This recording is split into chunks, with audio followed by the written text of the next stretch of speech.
विद्यार्थी मित्रों, આપણે ધોરણ 11 માં નાવાના મૂળ તત્વમાં પ્રથમ ચેપ્ટરનો અભ્યાસ કરી રહ્યા છે, જેમાં આપણે પારિભાષિક શબ્દોની સમજ એ મેળવી રહ્યા છે।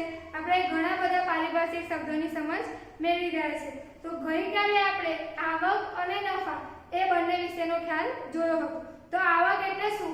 તો ધંધાકીય વ્યવહારના પરિણામ સ્વરૂપે જે નાણાં મળે છે તેને આપણે આવક કહીએ છીએ। બીજું કે માલ મિલકત કે સેવાની વેચાણ કરવાથી જે રકમ મળે છે એને પણ આવક કહે છે। એટલે આવકના ટોટલ બે પ્રકાર આપણે જોયા હતા, મહેસૂલી આવક અને મૂડી આવક।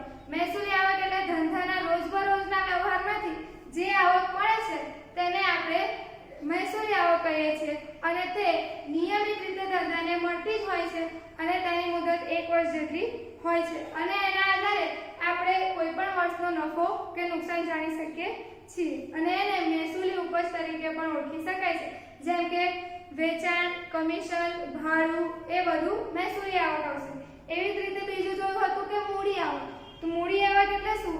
તો મિલકતના વેચાણથી કે ઉછીના નાણાં દ્વારા મળતી આવકને મૂડી આવક કહે છે અને એ આવક ધંધાને રોજબરોજ મળતી નથી। એક જ વખત આપણે કોઈ મિલકત ખરીદી હોય, એક જ વખત કોઈ મિલકત વેચે અને એનાથી આપણને નાણાં મળે છે। આપણે કઈ દરરોજ એ વસ્તુ વેચવા બેસતા નથી। એવી જ રીતે આપણે ઉપજ જોઈ હતી કે માલ મિલકત કે સેવાના વેચાણથી મળતી કે મળવાની બાકી રકમને આપણે ઉપજ તરીકે ઓળખીએ છીએ। એવી જ રીતે ભાડું, કમિશન જેવી સેવાઓના નાણાં પણ મળ્યા હોય કે મળવાના બાકી હોય તો તેને આપણે ઉપજ તરીકે ઓળખીએ છીએ। એટલે બધી જ આવકો છે એ ઉપજ છે, પણ બધી જ ઉપજ એ આવક નથી। પછી આપણે જોયું હતું નફો। તો નફો એટલે શું? તો વર્ષ દરમિયાન આપણે જે ધંધાકીય વ્યવહારો કર્યા હોય એની આવકોમાંથી જાવકો બાદ કરીએ તો જે પરિણામ આવે એને આપણે નફો કહીએ છીએ। અને બીજું કે રોજબરોજની આવકો છે એનું જાવકો ઉપરનો વધારો એટલે એને નફો કહેવાય। નફાની ગણતરી આપણે નફા નુકસાન ખાતા ઉપરથી કરી શકીએ છીએ। એના પણ બે પ્રકાર છે, મૂડી નફો અને મહેસૂલી નફો। મહેસૂલી નફો એટલે ધંધાના જે નિયમિત મહેસૂલી આવક છે એમાંથી મહેસૂલી જાવક બાદ કરીએ તો જે આપણને મળે એને આપણે મહેસૂલી નફો કહીએ છીએ અને એ મહેસૂલી નફો નિયમિત રીતે થતો હોય છે। એવી જ રીતે મૂડી નફો। તો મૂડી આવકોમાંથી મૂડી ખર્ચ બાદ કરવામાં આવે તો જે પરિણામ મળે એને મૂડી નફો કહે છે। એટલે કે હમણાં જ આપણે જો મિલકતો વેચાણથી આપણને જે મળે એને મૂડી નફો કહેવાય છે અને એ હંમેશા મળતો નથી। જેમ કે આપણે ચોપડે મૂડી મિલકત હોય એની ચોપડે કિંમત હોય એનાથી વધારે કિંમતે વેચીએ તો જે વધારાની કિંમત મળી છે એને આપણે મૂડી નફો કહીશું કે મિલકત વેચાણથી મળે છે એટલે। હવે આજે આપણે ભણવાના છીએ નુકસાન।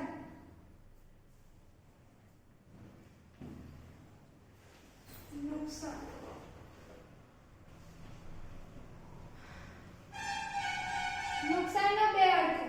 એક તો આપણે કોઈ પણ વસ્તુ ખરીદીએ અને એનો ઉપયોગ ના કરીએ, એનાથી આપણને કોઈ ફાયદો ના થાય અને એ વેસ્ટ જતી રહે તો એને આપણે શું કહીએ?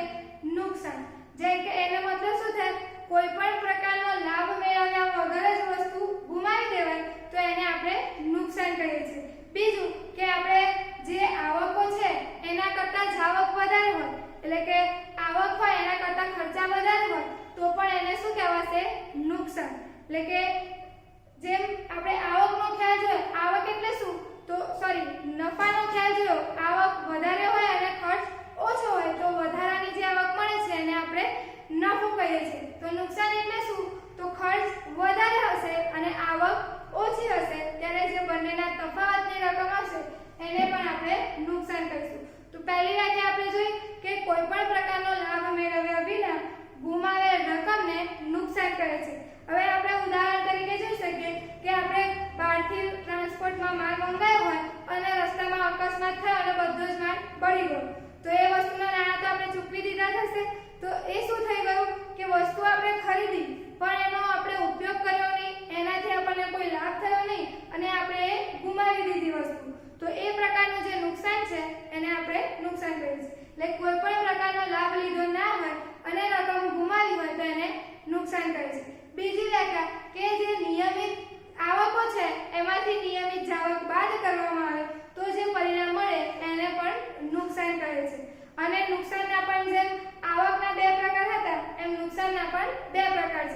મહેસૂલી નુકસાન અને મૂડી નુકસાન. તો મહેસૂલી નુકસાનમાં શું આવશે?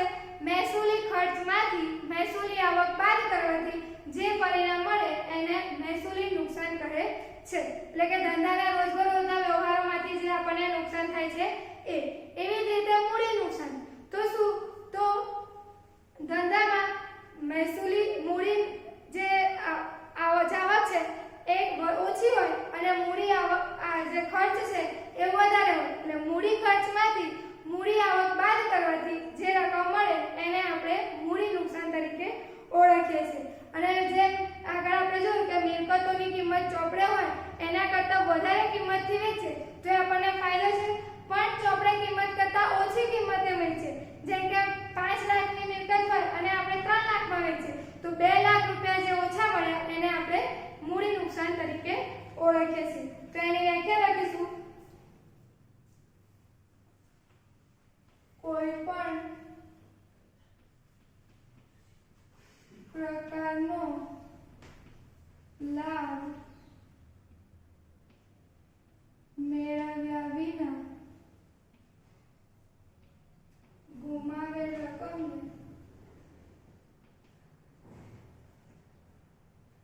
નુકસાન કે લોસ. એમાં આપણે જોયું કે આગથી બળી ગયેલ માલ.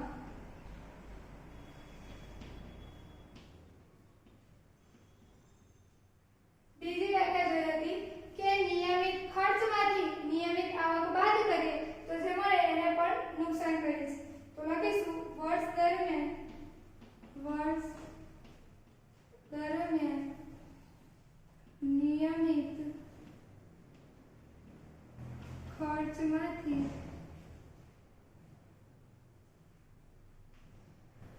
નિયમિત આવક બાદ કરવાથી મળતા પરિણામને નુકસાન કહે છે. એના પણ બે પ્રકાર છે કે નુકસાનના બે પ્રકાર છે. એક તો મહેસૂલી નુકસાન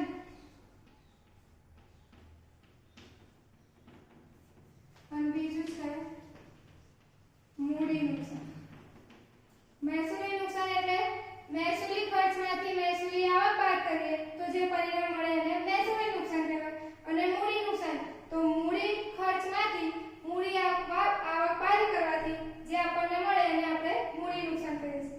તો પહેલું છે મહેસૂલી નુકસાન.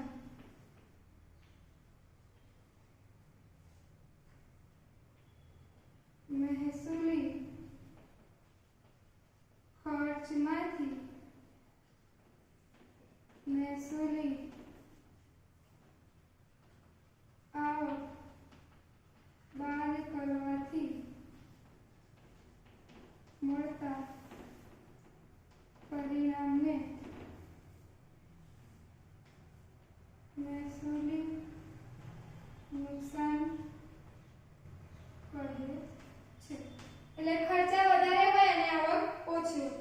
એવી જ રીતે બીજું જોયું મૂડી નુકસાન. મૂડી નુકસાન એટલે શું? તો જેમ મહેસૂલી નુકસાન હતું તો મહેસૂલી ખર્ચમાંથી મહેસૂલી અને આવક બાદ કરી. એવી જ રીતે મહેસૂલી નુકસાન એટલે મૂડી ખર્ચમાંથી મૂડી આવકો બાદ કરવાથી મળતા પરિણામને મૂડી નુકસાન કહે છે. આ મૂડી ખર્ચ અને મૂડી આવક આપણે આગળ ભણી ગયા છે. બીજું આપણે જોયું કે મિલકતો હોય એ ચોપડે કિંમત કરતાં ઓછી કિંમતે વેચવામાં આવે તો જે કિંમત ઓછી મળે છે એને મૂડી નુકસાન કહે છે. તો લખીશું મિલકતો ચોપડે કિંમત કરતાં ઓછી કિંમતે વેચવામાં આવે તો તફાવતની રકમને મૂડી નુકસાન કહે. એટલે કે આવક, ખર્ચ, નફો અને નુકસાન ટોટલ આપણે 4 વસ્તુ શીખ્યા. એમાં ચારેયના બે બે ભાગ છે. ખર્ચ હતું તો મૂડી ખર્ચ અને મહેસૂલી ખર્ચ, આવક હતી તો મૂડી આવક અને મહેસૂલી આવક. એવી જ રીતે આપણે નફો જોયો હતો તો મૂડી નફો અને મહેસૂલી નફો, અને આજે નુકસાન જોયું તો એમાં પણ મહેસૂલી નુકસાન અને મૂડી નુકસાન. બધાનો મતલબ એક જ થાય. મહેસૂલીનો મતલબ રોજબરોજના વ્યવહારોથી જે મળતું હોય એ, અને મૂડી એટલે કે રોજબરોજના નહીં પણ એક વર્ષમાં એક વખત થતા હોય એટલે બે કે 3 વર્ષમાં થતા હોય તો એવા જે વ્યવહારો હોય એની માટે મૂડીનો ઉપયોગ કરવામાં આવે છે. આ આપણે ધ્યાન રાખીશું. મહેસૂલી એટલે રોજબરોજનું હોય અને મૂડી એટલે 1-2 વર્ષમાં એક વખત થતી હોય તો એવા માટે આપણે મૂડી ખર્ચ, મૂડી આવક, મૂડી નફો, મૂડી નુકસાન એ બધાનો ઉલ્લેખ કરીશું. એટલે આ વાતોનો આપણે ધ્યાન રાખીશું. હવે આપણે મેઇન જે આપણે ભણીએ છીએ તો એમાં મેઇન શું હોય છે? ધંધો, ખરીદી અને વેચાણ. તો એ ખરીદી અને વેચાણ એટલે શું એ આપણે સમજવાનું છે. તો ખરીદી એટલે શું? તો આપણે બજારમાંથી કોઈ પણ વસ્તુ ખરીદી તો એને આપણે ખરીદી કહીએ. પણ જે હિસાબી પદ્ધતિ છે એ દરેક વસ્તુને ખરીદી ગણતું નથી. ફક્ત એ જે વસ્તુનું વેચાણ કરતું હોય એને જ ખરીદી કહેવામાં આવે છે. જેમ કે કોઈ કાપડનો વેપારી હોય તો એ કાપડની ખરીદી કરે તો જ ખરીદ ખાતે નોંધે છે. એવી રીતે અનાજ કરિયાણાનો વેપારી હોય તો એ જે અનાજ કરિયાણું ખરીદશે તો એને ખરીદ ખાતે નોંધે છે. એવી રીતે ફર્નિચરનો વેપારી હોય તો એ ફર્નિચરની ખરીદી કરશે તો એને ખરીદ ખાતે નોંધે છે. પણ જો અનાજ કરિયાણાનો વેપારી ટેબલ ખુરશી જેવું ફર્નિચર ખરીદશે તો એ ખરીદ ખાતે નોંધાશે નહીં. ફક્ત જે વસ્તુનો વેપાર કરે છે તે જ વસ્તુ ખરીદ ખાતે નોંધાશે. એટલે અનાજ કરિયાણું ખરીદે તો એ ખરીદ ખાતે નોંધે. પણ જો ટેબલ ખુરશી ખરીદશે અનાજ કરિયાણાનો વેપારી તો એ મિલકત ખાતે નોંધાશે. એટલે જે વસ્તુનો વેપાર કરતો હોય એ વસ્તુની ખરીદી કરી હોય તો જ એ ખરીદ ખાતે લખાય છે. એવી જ રીતે આપણે ગોડાઉન ઉપરથી માલ જે ધંધાની જગ્યા હોય ત્યાં લાવવાનું હોય દુકાને તો ત્યાં ગોડાઉન ઉપરથી દુકાને લાવવા માટે મજૂર રાખ્યો હોય તો એ મજૂર પણ આપણે એને મજૂરને પૈસા આપે છે એટલે આપણે એની મજૂરી ખરીદીએ છીએ તો એ પણ એક ખરીદી જ કહેવાય છે. પણ એ શું કહેવાય છે? એને સેવા તરીકે ઓળખવામાં આવે છે. એ આપણને સેવા આપે છે અને એ સેવાને આપણે ખર્ચ તરીકે દર્શાવીએ છીએ. એટલે એ મજૂરી ખરીદી જ કહેવાય છે. આપણે એની પાસેથી મજૂરી ખરીદી પણ એને ખરીદ ખાતે લખાતું નથી. એ સેવા છે અને જે સેવા છે એને આપણે ખર્ચ તરીકે દર્શાવીએ છીએ. એટલે ટોટલ 3 વાતો છે. માલની ખરીદી હોય તો જ ખરીદ ખાતે નોંધાય. જો કોઈ મિલકત ખરીદી હોય તો એને મિલકત ખાતે નોંધાય છે અને સેવાની ખરીદી કરી હોય તો એને ખર્ચ ખાતે લખાય છે. તો આ વાત ધ્યાન રાખીશું. તો ખરીદી એટલે શું? તો વેપારી જે વસ્તુનો વેપાર કરતો હોય તે વસ્તુની ખરીદી કરે તો તેને ખરીદ ખાતે લખાય છે. જો એ મિલકત ખરીદે તો મિલકત ખાતે લખાય છે. જો એ સેવા ખરીદે તો સેવા ખાતે લખાય છે. તો આ વાતો આપણે ધ્યાનમાં રાખીશું. તો લખીશું આગળની વ્યાખ્યા ખરીદી. તો ખરીદીને અંગ્રેજીમાં કહેવાય પરચેસ. તો લખીશું કે વેપારી જે વસ્તુનો વેપાર કરતો હોય તે વસ્તુની ખરીદી કરે તો તેને ખરીદી કહે છે.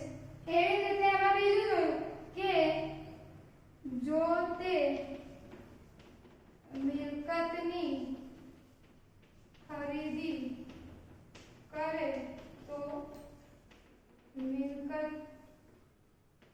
ખાતે લખાય છે. અને ત્રીજું જો તે સેવા ખરીદે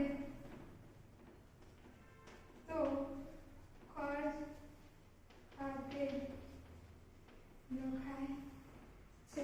તો આને વ્યવસ્થિત રીતે લખવું હોય તો આપણે જોયું પહેલા શું ખરીદ્યું માલ એટલે જે વસ્તુનો વેપાર કરતો હોય એ। બીજી વસ્તુ ખરીદી મિલકત અને ત્રીજી વસ્તુ ખરીદે છે સેવા। તો માલ ખરીદી શેની ખાતે નોંધાય ખરીદી ખાતે। એવી રીતે મિલકત છે તો મિલકતની ખરીદી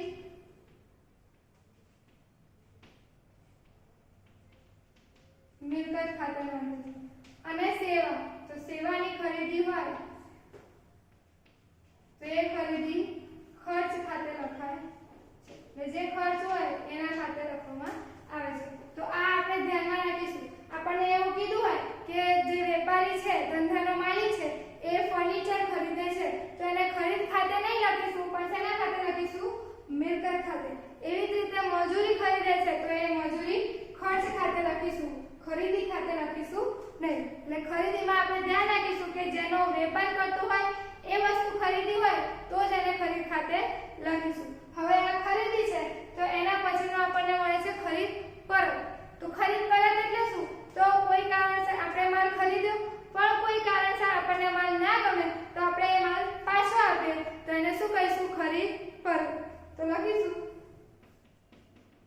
ખરીદ પરત પરચેસ રિટર્ન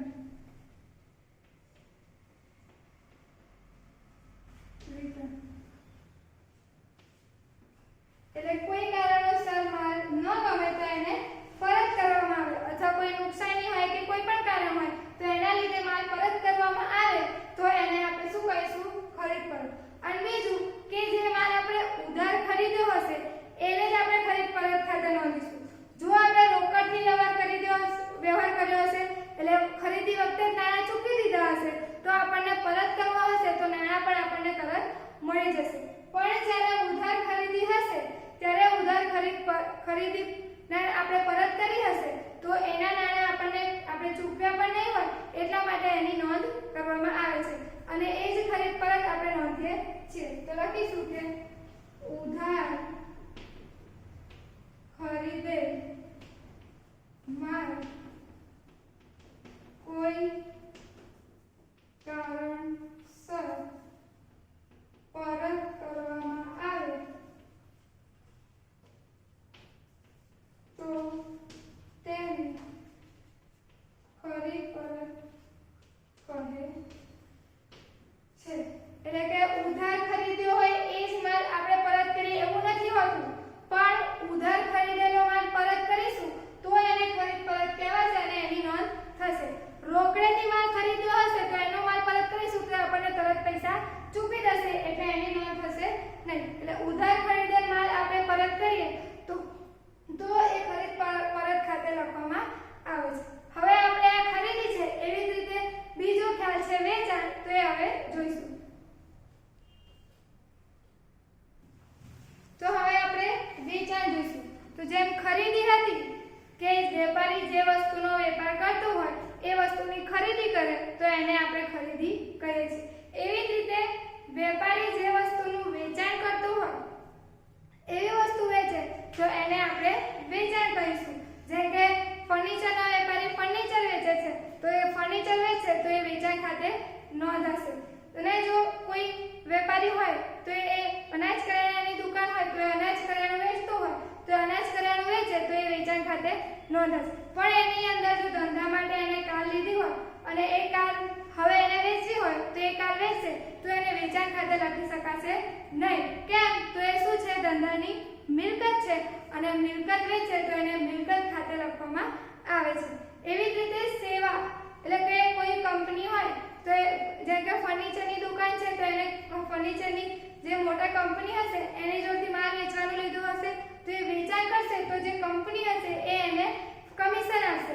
તો એ જે કમિશન છે એ શું છે તો વસ્તુ વેચી છે અને એની માટે એને જે સેવા મળી છે તો એને આપણે સેવા છે એટલા માટે એને આપણે શું કહીશું આવક ખાતે લખીશું। જેમ ખરીદી વખતે ખર્ચ કર્યો હતો, મજૂરી ચૂકવી હતી કે બીજું કોઈ પણ આપણે ખર્ચ ચૂકવ્યો તો એ ખર્ચ ખાતે લખાય છે. એવી જ રીતે જે સેવા હોય તો એ સેવાનું આપણે વેચાણ કર્યું હોય એટલે વસ્તુ વેચી એટલે આપણે પોતાની સેવા વેચી છે તો એના માટે જે આપણને કિંમત મળે છે એ વેચાણ ખાતે નથી લખાતું પરંતુ જે તે ઉપજ કે આવક ખાતે લખાય છે. એટલે આમાં પણ ટોટલ ત્રણ ભાગ પાડી શકાય. એક તો માલ જે વેચાણ છે કરે છે એ તો એને વેચાણ ખાતે લખાશે. બીજું જો મિલકત વેચે તો એને મિલકત ખાતે લખાશે. અને ત્રીજું છે જો સેવા વેચે તો એ જે તે આવક કે ઉપજ ખાતે લખાશે. તો લખીશું વેપારી જે વસ્તુનો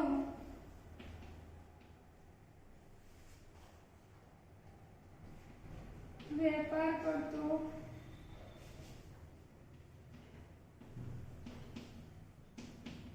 હોય તે જ વસ્તુનું વેચાણ કરે તેને હિસાબી પદ્ધતિમાં વેચાણ કહે છે. પહેલામાં હતું એવું કે મિલકત વેચે તો મિલકત ખાતે લખવામાં આવે છે.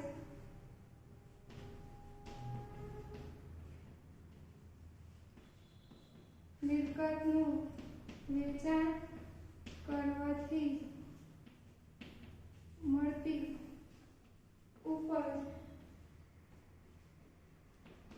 મિલકત ખાતે નોંધાય છે. બીજું કયું હતું સેવા તો સેવાનું વેચાણ જે તે ઉપજ કે આવક ખાતે નોંધાય છે. અહીં આપણે કમિશન જોયું હતું એ આપણે લખી શકીએ છીએ કમિશન અને અહીં આપણે જોયું હતું કારવાળું ઉદાહરણ. હવે કેવી રીતે તો હમણાં આપણે જોયું માલ છે અને માલનું વેચાણ કરે છે તો એ શેના ખાતે લખાશે માલ ખાતે વેચાણ ખાતે લખાશે. એવી જ રીતે જો મિલકત હોય અને એ મિલકતનું વેચાણ કરે તો એ મિલકતનું વેચાણ મિલકત ખાતે નોંધાશે. અને સેવા હોય અને એ સેવાનું વેચાણ કરે તો જે તે ઉપજ કે આવક ખાતે લખાશે. તો આ રીતે લખાય. હવે જેમ ખરીદી હતી તો ખરીદ પરત હતું એમ વેચાણ છે તો વેચાણ પરત હશે.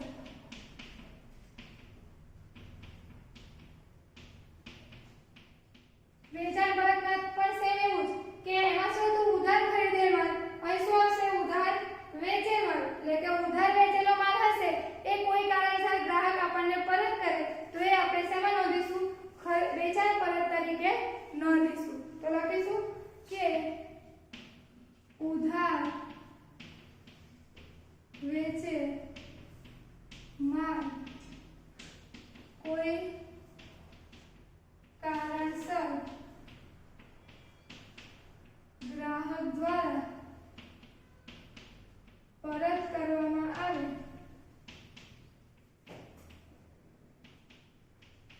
તો તેને વેચાણ પરત કહે છે.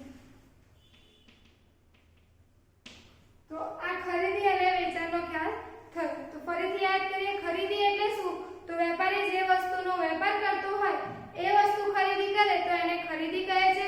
જો એ મિલકતની ખરીદી કરે તો મિલકત ખાતે લખાય છે. જો એ સેવાની ખરીદી કરે તો સેવા ખાતે લખાય છે.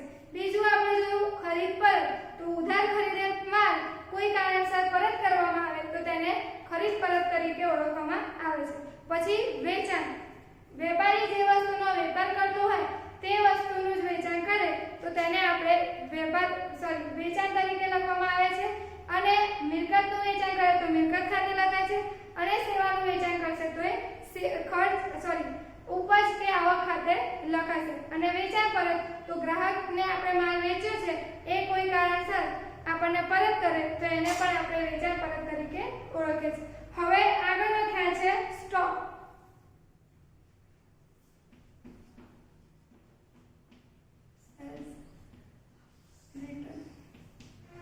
સ્ટોક હવે આ શબ્દ તો આપણે પરિચિત જ હોઈશું બધા. સ્ટોક એટલે શું? તો વેપારી જે વસ્તુનો વેપાર કરતો હોય એ વસ્તુને શું રાખે છે? સ્ટોક. એટલે કે એ વસ્તુને આપણે સ્ટોક કહીએ છીએ. એટલે કે હિસાબી મુદ્દતના અંતે જે માલ વધે એને આપણે સ્ટોક કહીએ છીએ. અને બીજું કે એ કેવી રીતે નક્કી કરી શકાય? તો આપણે માનો કે ખરીદી કરી હોય તો આપણી પાસે 500 તેલના ડબ્બા હોય પણ આપણે વેચાણ કર્યું દિવસ દરમિયાન તો એમાંથી 200 ડબ્બા વેચાઈ ગયા તો હવે કેટલા રહ્યા? 300. તો એ જે 300 ડબ્બા પડ્યા છે એને આપણે શું કહી શકીએ? સ્ટોક. અને બીજું કે આપણે કોઈ અન્ય રીતે આપ્યા હોય કે ધર્મદામાં આપ્યા હોય બીજી કોઈ રીતે બીજી કોઈ જગ્યાએ આપ્યા હોય તો એને આપણે 50 ડબ્બા આપ્યા તો હવે કેટલા ડબ્બા રહેશે? 250. તો જે 250 ડબ્બા છે એ આપણે શું કહીશું? સ્ટોક. એટલે કે હિસાબી મુદ્દતના અંતે એટલે કે આપણી જે 1 વર્ષની મુદ્દત હોય છે ધંધાની તો એ મુદ્દતના અંતે જે માલ વધે છે એને સ્ટોક કહે છે. અને વેપારી હોય તો એને પોતાની જે ખરીદીના ખર્ચા એ બધું બાદ કરી અને જે છેલ્લે વધે છે સ્ટોક એને પણ જે વધે માલ એને પણ સ્ટોક કહે છે. તો લખીશું એમાં. અને બીજું કે આપણે માનો કે આ જે દુકાન નાની દુકાન છે એમાં 50 તેલના ડબ્બા છે એમાંથી 10 વેચાયા તો કેટલા રહ્યા? 40. તો આજના દિવસમાં એને છેલ્લે ગણ્યા તો કેટલા ડબ્બા હતા? 40. તો એને આપણે કહીશું આખર સ્ટોક એટલે અંતમાં વધેલો છે. પણ જ્યારે દુકાન બીજા દિવસે ખોલશે તો આ 40 ડબ્બા શું થઈ જશે? એનો શરૂનો સ્ટોક. એટલે ગઈકાલે જે આખરી હતા એ આજે શું થશે? શરૂનો. એટલે હિસાબી મુદ્દતમાં પણ એવું કે વર્ષના અંતે જે આખરનો સ્ટોક હશે એ બીજા વર્ષની શરૂઆતમાં શું થશે? શરૂનો સ્ટોક. એટલે આ પણ આપણે યાદ રાખીશું.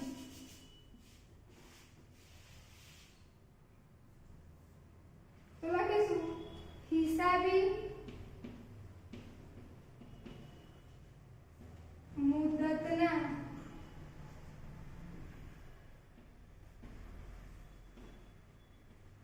અંતે વધેલા માલને સ્ટોક કહે છે. અને બીજી વ્યાખ્યા આપેલી છે કે વેપારી દ્વારા વેપાર કરવાના હેતુસર જે માલ ખરીદવામાં આવે એમાંથી જે માલ વધે છે એને પણ સ્ટોક કહે છે. એ આપણે હમણાં ઉદાહરણથી જોયું કે 500 તેલના ડબ્બા હતા અને 200 વેચ્યા અને 50 ધર્માદામાં આપ્યા તો 250 વધ્યા છે તો એને આપણે કહીશું સ્ટોક. તો લખીશું વેપારી દ્વારા વેપાર કરવાના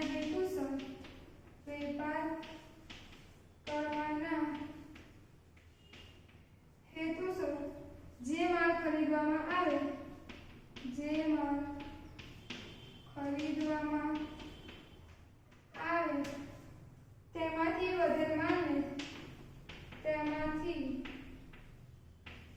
વધેલ માલને સ્ટોક કહે છે.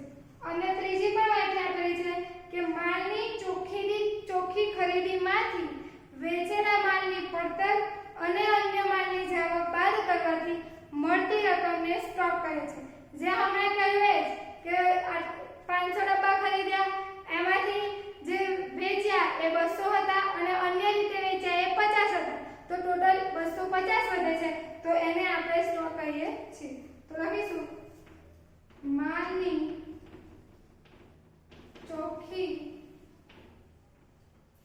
ખરીદીમાંથી વેચેલ માલની પડતર અને અન્ય માલની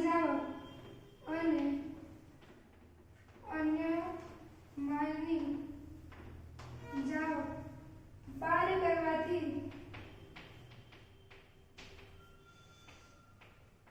મળતી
એ હમણાં આપણે જોયું. માની જાઓ અને એના પછી જે મળશે એ આપણને મળશે આખરનો સ્ટોક. તો આ રીતે આખરનો સ્ટોક નક્કી કરાશે. તો જે મેઇન મુદ્દા છે ખરીદી, વેચાણ, સ્ટોક એનો આપણે અભ્યાસ કર્યો છે. ના ખબર પડે તો તમે પૂછી શકો છો. અને આ જેટલી પણ થિયરી ચલાવે છે એ ખાલી આપણે લખવા માટે નથી ચલાવતા, પણ એની સાથે તૈયાર કરવા માટે પણ ચલાવે છે. એટલા માટે દરેકે લખવાની છે 3 વખત અને વ્યવસ્થિત રીતે તૈયાર પણ કરવાની છે, જેથી તમને જ આગળ ઉપયોગમાં આવશે. જો આ બેઝ નહીં આવે તો આગળ કશું પણ આવશે નહીં. એટલા માટે આપણે લખવાની સાથે એને તૈયાર પણ કરીશું. આજે આપણે રાખીએ. નમસ્તે.